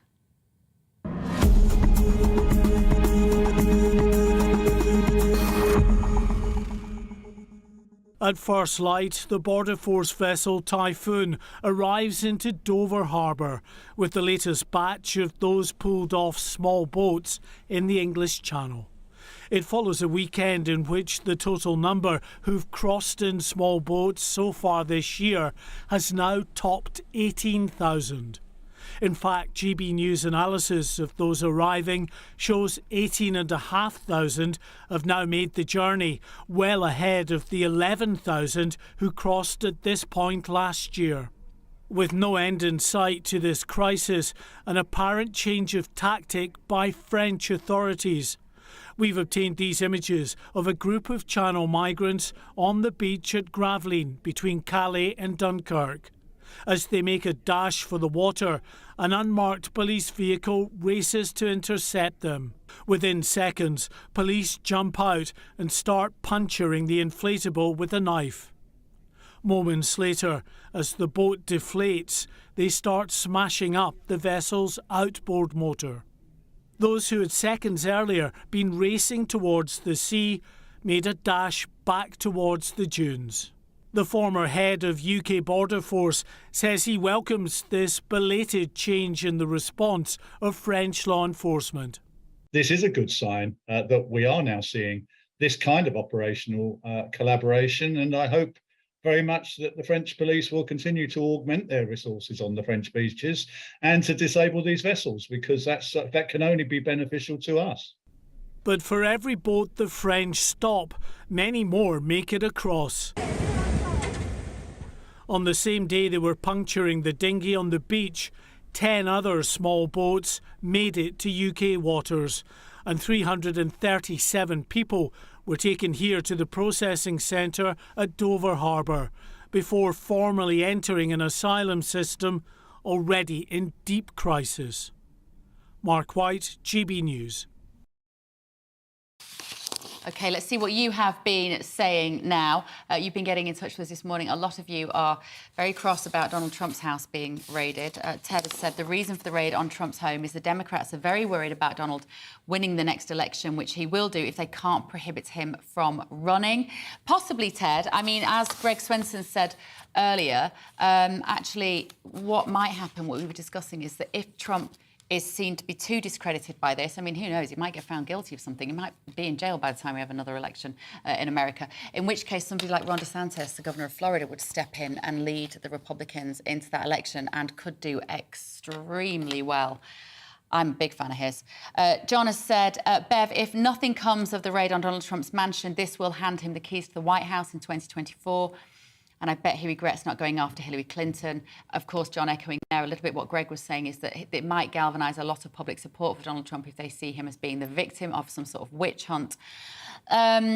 And we've got this hustings tonight. Sam Lister was here earlier from the Daily Express talking about it, and I asked for any Tory members in Darlington to get in touch. You didn't disappoint me. Gillian said, I live near Darlington. I used to be a Tory member. I want to hear a return to Conservative values and control of our borders. I do not like Rishi Sunak. I'm not interested in listening to his desperate rubbish. It really is pathetic. The contest has gone on for too long. I know what you mean, Gillian.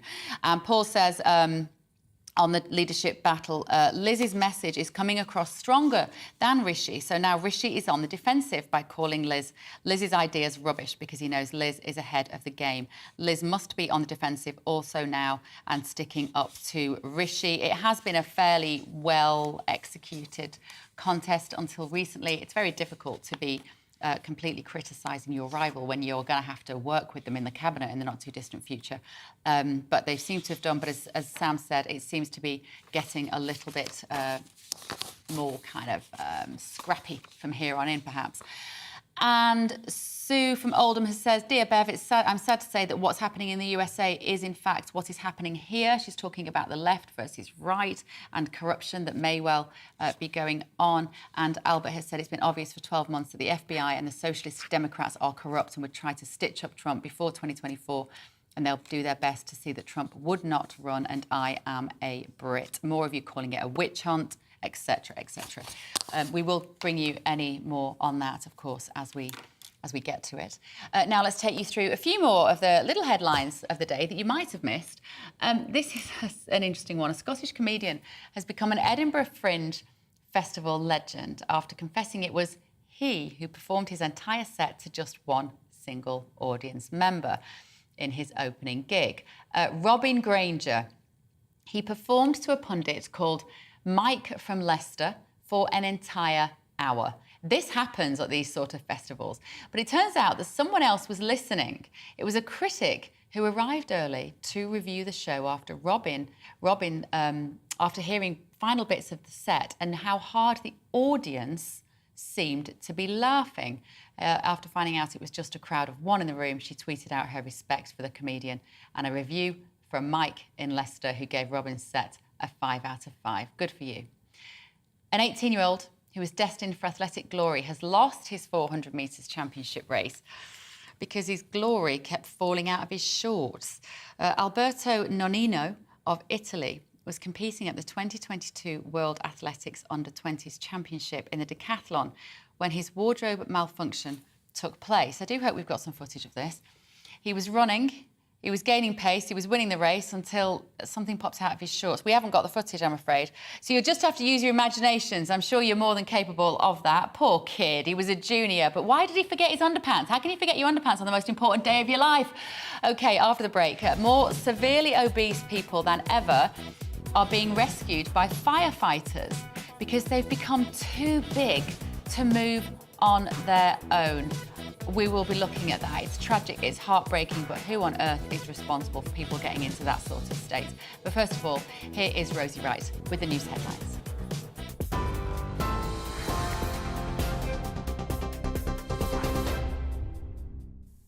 Good morning, it's 11:31. I'm Rosie Wright, keeping you up to date today on GB News. Energy bills could end up being higher than first thought, with a consultancy firm warning the price cap will hit more than £4,200 in January. That's around £650 more than Cornwall Insight previously forecast. It comes after the regulator Ofgem announced changes to how it will calculate the price cap on bills going forward. The FBI has raided Donald Trump's Florida estate as part of an investigation into his handling of official presidential documents. The former US president says officers broke into his safe while searching for classified records from the White House. In New York at the time of the raid, Trump described the action as unnecessary, saying he's been cooperating with government agencies. Tory leadership hopeful Rishi Sunak says he'll look at making savings across Whitehall to help millions of people through an extremely tough winter. The former Chancellor says if he becomes Prime Minister, he'll keep one-off borrowing to an absolute minimum.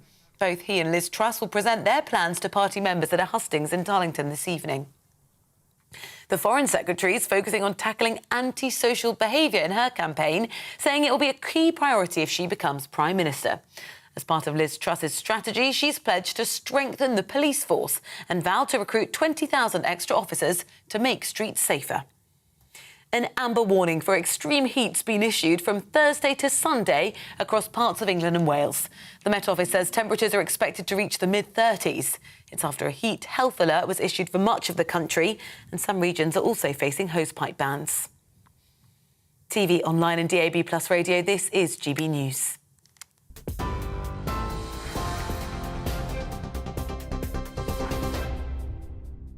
Direct Bullion sponsors the Finance Report on GB News for gold and silver investment.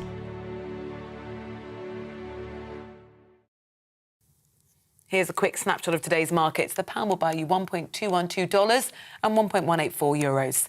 The price of gold currently stands at £1,471 and 5 pence per ounce. Direct Bullion sponsors the Finance Report on GB News for physical investment. Join my show Farage, 7 p.m. till 8 p.m. Monday through Thursday. And there you will get opinion, analysis, debate, and I'll cover stories that nobody else dares to touch. You've been cancelled. Join the club. Oh, my goodness me. And then for the last 15 minutes, talking pints. We're over a drink. We have a civilised conversation with someone. We very often disagree, but we do it in a grown-up way. Come and join me on Farage.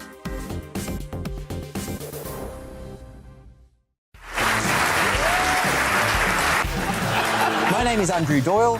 Join me every Sunday evening at 7 p.m. for Free Speech Nation. This is a show where we address current affairs and news stories of the week with the help of two wonderful comedian panellists. I brought in comics because I want to give it a lighter edge, and also they work for less. See you there.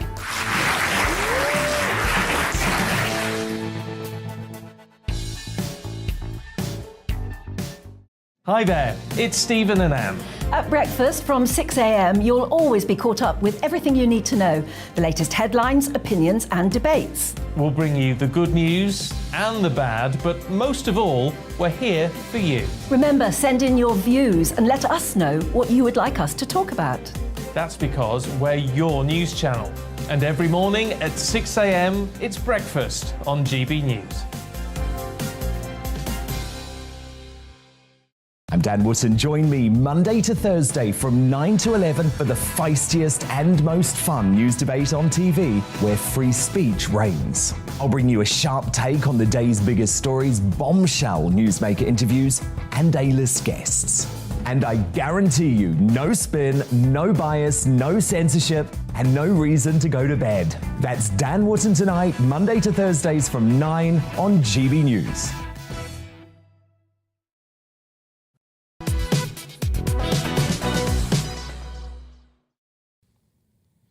Hello, it is 11:35. This is To The Point with me, Bev Turner. We are live on your TV, online and radio this morning. If you like what we do, please tell your mates, because a lot of people still don't know that GB News exists. And when they find us, they love us. That seems to be the feedback that I get all the time, so please do spread the word. OK, now, more severely obese people than ever are having to be rescued by firefighters because they are unable to physically move by themselves, according to new Home Office figures. The fire service are being called in to free the growing number of severely overweight people who are becoming trapped in their homes due to their size. There are now an estimated 28% of adults in the UK that are obese, with a further 36.2% overweight. So with me now is a health and wellbeing expert and the CEO of the Federation of Holistic Therapists, Monica Price. Hello, Monica. Nice to see you again. Hello there. Lovely to see you. When I hear this story of people being trapped in their homes, I also can't help but these are people who are trapped in their bodies, Monica. Yes. How have they managed to get into this condition in the first place? Yes, I mean, Bev, that's actually a very good way to start the conversation. You know, we're very keen to blame everybody. You know, we blame the government for not putting measures in place. We blame, you know, authorities for local councils.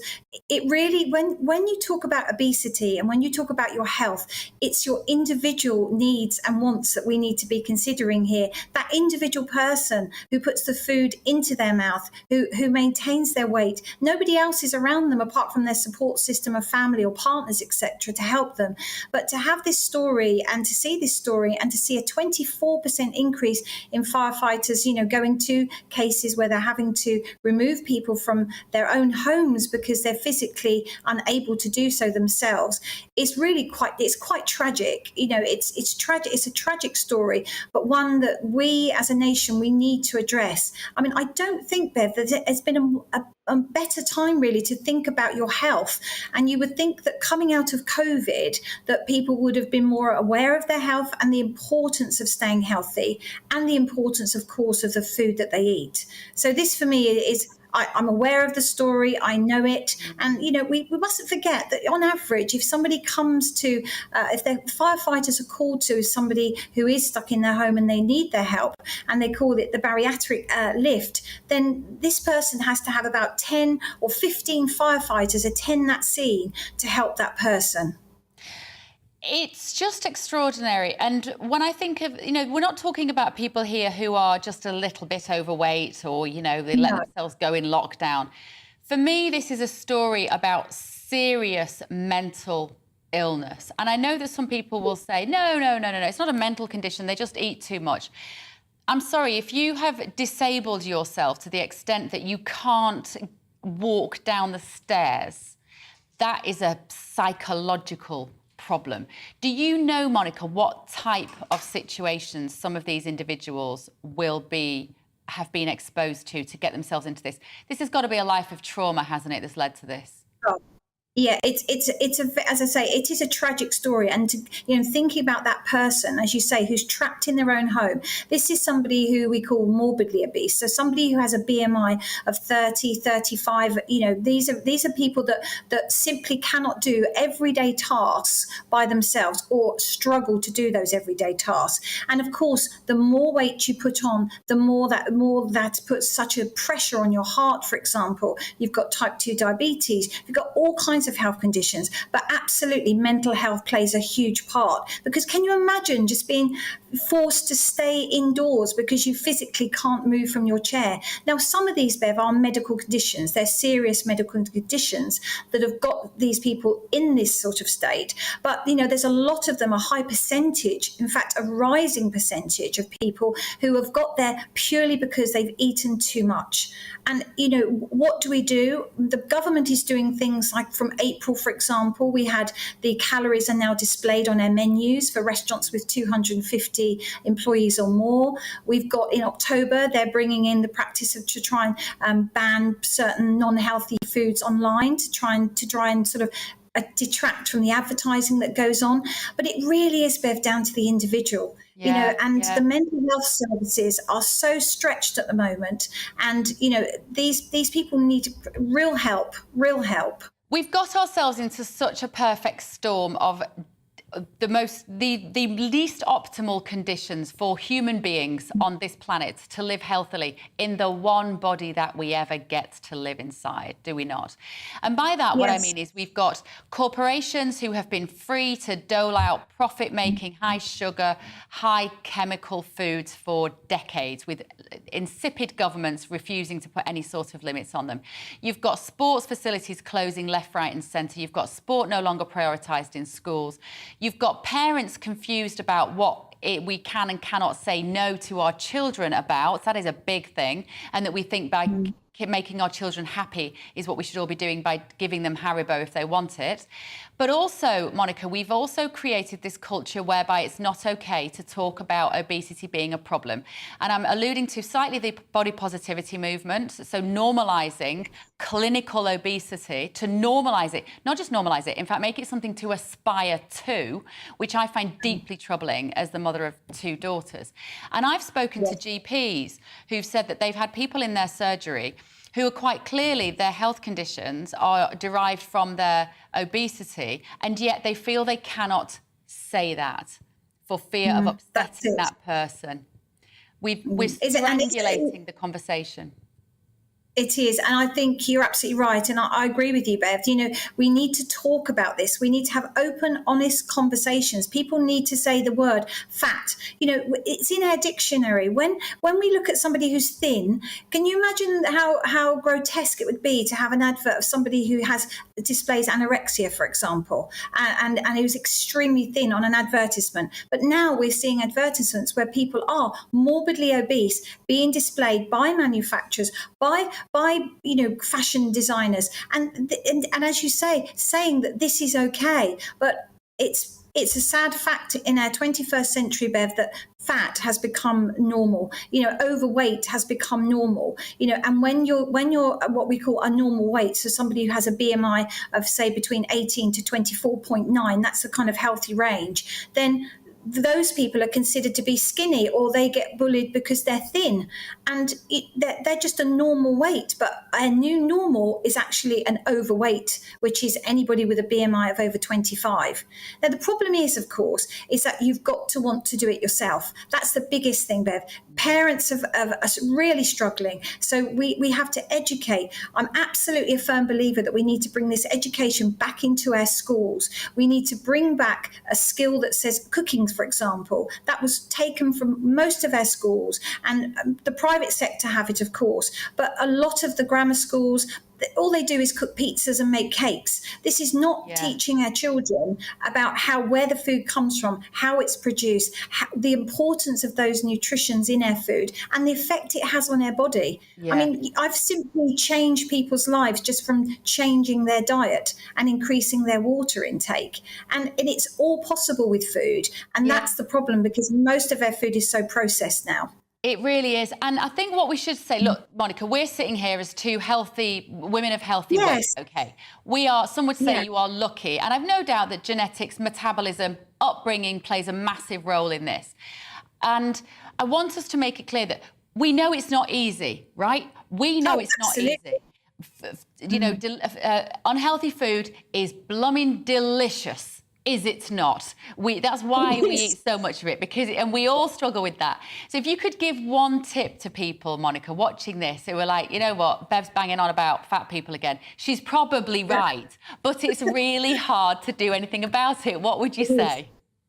Well, that's it. I'd agree with you. It's so hard. So start looking at your labels. It's the sugar, Bev. You know, we've been banging on about fat is bad for you. It's actually the sugar. Reduce your sugar intake. You know, just for instance, if you've got children, you know, just a small bag of Haribos and the like, you know, they can sometimes contain between 6 to 7, 8 or more teaspoonfuls of sugar.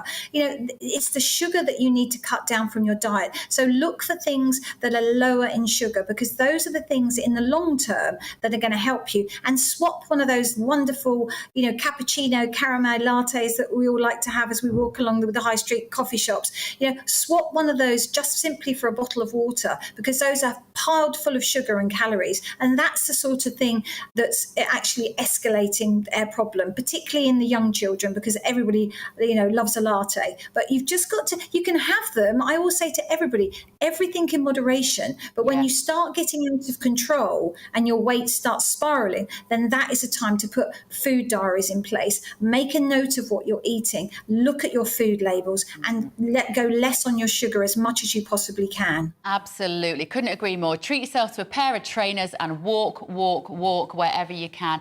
Lovely to talk to you again. The CEO of the Federation of Holistic Therapists, Monica Price, there with a lot of common sense. OK, now, who would want to be a farmer right now? In the Netherlands, Dutch farmers have blockaded roads, protesting over environmental measures being implemented to save the planet. Here, we're in this strange position, aren't we? There's no real leadership at the moment. It feels like there's a lack of direction or joined-up policy. And farmers are reporting really tough times. Our Northern Ireland reporter has been looking at this for the last year. And this week, he's visiting all the home nations to take the temperature of an industry that seems to be cast adrift. He spent yesterday in Scotland and the beautiful borders. Fields of potatoes whose seed is from Scotland. Prices will rise this year, and some of that is due to our unusually hot weather. Ian Barber of Jamieson Seeds explains. During extreme heat, these little potatoes here, they can get burnt off. So if these little potatoes are lost during the growing season, your harvest could be halved.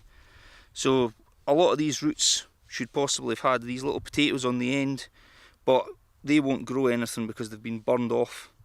So that's a loss to us because of the dry weather. Farming in Britain is now at a crossroads, but which road do we take? I think we need to try and understand what the goal is. We seem to have people shooting into different goals and going in different directions. Nobody's got one main goal that we're all aiming for. So we're not playing as a team, we're playing as individuals. That's definitely something that needs looked at. As to which department is right and which is wrong, that's very difficult to say.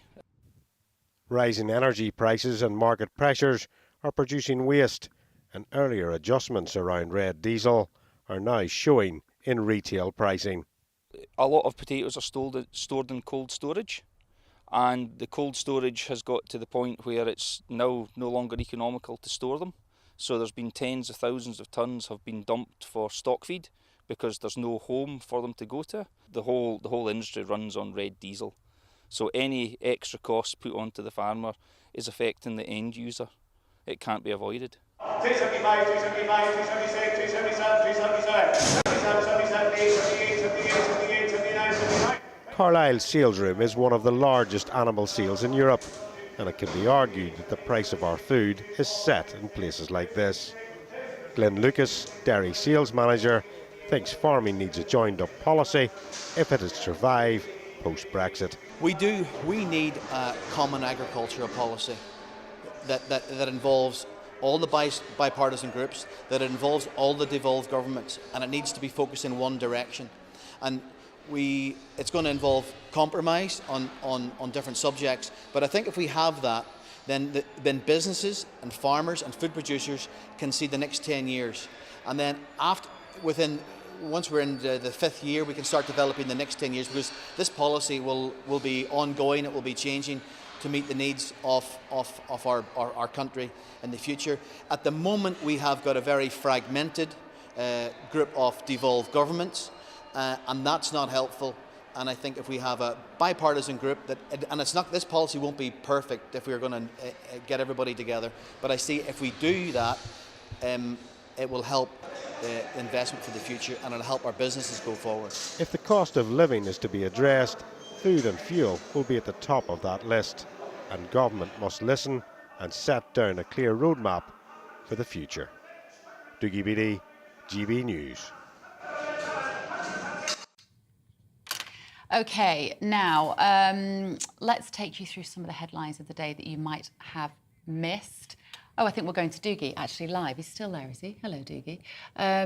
With us now, our Northern Ireland reporter, Dougie Beattie. What more can you tell us? Sorry, Dougie, I nearly missed you there. I nearly went on to some viewers when you would have been stood there. I'm sorry about that. You're in Shrewsbury today, aren't you? Where are you heading next? Well, I'm correct. I'm in Harper Adams University in Shrewsbury. I've spent the morning in the pig units here, looking at problems in and around the pork industry. Tomorrow, I'm in Wales. I'll be at an agricultural show there, catching up with a lot of the Welsh sheep and dairy farmers to find out what their problems are. And then I'll be in Kent on Friday with the growers down there in and around fruit, corn and barley. But of course, all those problems are putting the price, cost of living up. And what I have the farmers I have spoke to at the moment are all saying the same thing. A lot of them were Brexiteers, some of them weren't, but they all liked the common agricultural policy because there was a menu sat down and who was producing what. There is nothing worse in this world than a free market sometimes because it produces a lot of waste. So the discussion now, I suppose, has to be between the home nations to find out where our farming's going, what we're going to concentrate on. Will it be an open and free market, or will it be a managed market, pretty much like the Canadians have, where they manage everything except the beef industry because they're so close to the States. So it's a week of having a look at the industry and where the cost of our living is coming in the hardest. OK, Dougie, it's always good to hear your stories from around the country. Thank you very much. And I really do feel for farmers. At the moment, I think it's incredibly tough out there. There's so much uncertainty. OK, let's take you through some of the headlines of the day that you might have missed. New research has revealed that Americans hold racial stereotypes about vegetarianism. Namely, that they strongly perceive vegetarianism to be a white behaviour. More specifically, a white middle to upper class female behaviour. The author of the study, UCLA PhD candidate Daniel Rosenfeld, found his survey results striking. He had hoped that vegetarianism would have appeared more racially inclusive. I don't know. It depends whether it's true or not. Is it a stereotype because it's true, or is it a stereotype and it's not remotely true? I don't know. Kim Kardashian's ex-boyfriend Pete Davidson is reportedly in trauma therapy as a result of being cyberbullied by Kardashian's ex-husband Kanye West. It started when he first started dating the Kardashian in October last year, but despite splitting up last week, Kanye hasn't relented in his online harassment of Davidson, posting on Instagram a fake New York Times newspaper with the headline, "Skeet Davidson, dead, age 28. Can you all just grow up? Just all grow up, would you? And stop doing this in public. We don't care. You can't claim you've had trauma because of that. More of your views now. You've been sending loads of messages in today. Thank you. It's nice to hear from other people when I'm sat here on my own. Education, we were talking to Toby Young about this. It's Scottish A-level results today. Lee said hindsight is used by people who sit on the fence when decisions must be made and later pontificate their wisdom. Lockdown was a test for Britain to match World War II mental and moral resilience. We failed. The vulnerable needed protection, end of. That's in relation to the impact that lockdowns had on these education results. A lot of you getting in touch about Donald Trump's home being raided by the FBI. Tracy has said the Democrats are super nasty. They should back off because it looks like they are terrified that Trump will run again. Biden is the worst ever president. It is a witch hunt like Boris, and it will backfire. And we've got this leadership hustings tonight. So the hustings is where the local Conservative Party members get together in a sort of drafty town hall and drink warm white wine in plastic cups, really the place you want to be.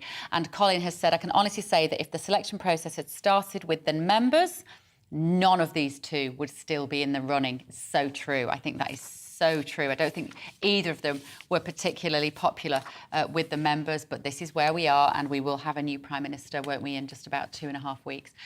Now, a little reminder that every Wednesday, so tomorrow, we hand this show over to you. It is your show, even more than usual, full of your ideas and what you want me to talk about. So what do you think are the most important stories? Tell us the subjects that you want us to cover, the questions that you want us to answer, and who we should be talking to. This is your moment to be the TV producer you always wanted to be. We had lots of emails yesterday, so keep them coming in. Email us your stories at gbviews@gbnews.uk, and when we finish on air here, we will be sitting down to go through them all. That's it from To The Point. I am back on the telly at 2 o'clock. We've got a piece about the police, particularly the Met. So if you're interested in expanding upon the story we talked about earlier, do tune back into GB News at 2 o'clock, or just keep us on. Just keep us on anyway. The briefing is up next with Esther McVeigh. I'll see you at 2 o'clock, but now here's the weather. This morning, the Met Office have issued an extreme heat warning. The amber warning extends across large parts of England and Wales for later this week, Thursday into Sunday. High pressure will continue to dominate, bringing sunny skies for the next few days. But towards the end of the week, slightly hotter air pushes in. Not as hot as it was in July, but the prolonged nature of this hot spell could cause some health issues. That's why we have issued that warning. There will be plenty of hot sunshine out there today. A bit more cloud across northern Scotland, maybe 1 or 2 showers, certainly across Shetland this morning, but they're tending to drift away to the north. Quite a bit of cloud over the Highlands, but otherwise just a bit of wispy cloud here and there. Plenty of strong sunshine, lifting the temperatures to the mid-20s to the high 20s, perhaps across up to 30 or 31 Celsius in the south. Through this evening, balmy summer's